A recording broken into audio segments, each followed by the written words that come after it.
सोचिए, क्या किसी एक्टर को सुपरस्टार बनने के लिए उसकी एक्टिंग नहीं बल्कि उसके हाथों की बनावट काफी हो सकती है। सुनने में अजीब लगेगा, लेकिन आज के ही मैन धर्मेंद्र के साथ 1968 में यही हुआ था।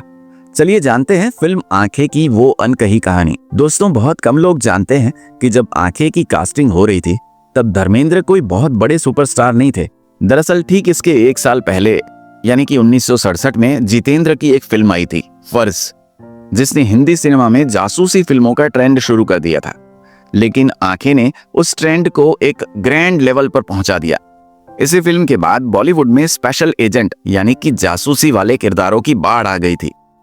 ये फिल्म बनाई थी रामानंद सागर ने, जिनकी सीरियल रामायण को तो आपने जरूर देखा होगा। रामानंद सागर को इस फिल्म के लिए एक ऐसा हीरो चाहिए था जो स्क्रीन पर जब बंदूक उठाए तो वो नकली ना लगे। उनके बेटे प्रेम सागर के मुताबिक हमने धर्मेंद्र को इसलिए चुना क्योंकि उनके हाथ बहुत बड़े और मजबूत थे। उस वक्त वो कोई स्टार नहीं थे, लेकिन जिस तरह से वो बंदूक पकड़ते थे वो बिल्कुल नेचुरल लगता था।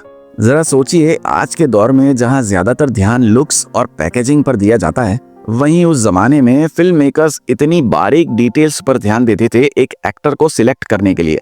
धर्मेंद्र के वही मजबूत हाथ उन्हें सुनील का वो किरदार दिलाते हैं जिसने आगे चलकर उन्हें बॉलीवुड का असली ही मैन बना दिया। लेकिन इस फिल्म की सबसे सरप्राइजिंग बात धर्मेंद्र नहीं थे।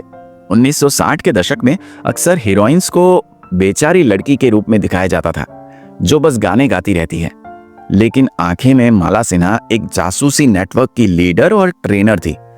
हकीकत यह है कि उस समय माला सिन्हा धर्मेंद्र से कहीं बड़ी स्टार थी और इसी वजह से फिल्म में कई पोस्टर्स में अक्सर उनका नाम धर्मेंद्र से ऊपर लिखा जाता था। अच्छा, फिल्म की शूटिंग उन लोकेशंस पर की गई थी जहां उस दौर में हिंदी फिल्मों के बारे में सोचना भी शायद मुश्किल होगा। बेरूत और जापान।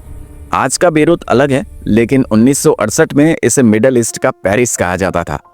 लेबनान के खूबसूरत दृश्य और जापान की हाई स्पीड बुलेट ट्रेन के सीन्स उस समय ऑडियंस को हैरान कर देते थे।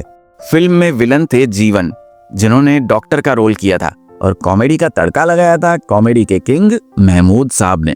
उस दौर में महमूद इतने बड़े स्टार थे कि कई बार उनकी फीस हीरो के बराबर होती थी। कहा जाता है कि आंखें 1968 की सबसे ज्यादा कमाई करने वाली फिल्म बनी थी और इसने पड़ोसन और नीलकमल जैसी फिल्मों को भी पीछे छोड़ दिया था। इतना ही नहीं, 1969 में फिल्म फेयर अवार्ड्स में रामानंद सागर को बेस्ट डायरेक्टर और जी सिंह को बेस्ट सिनेमेटोग्राफर का अवार्ड मिला था।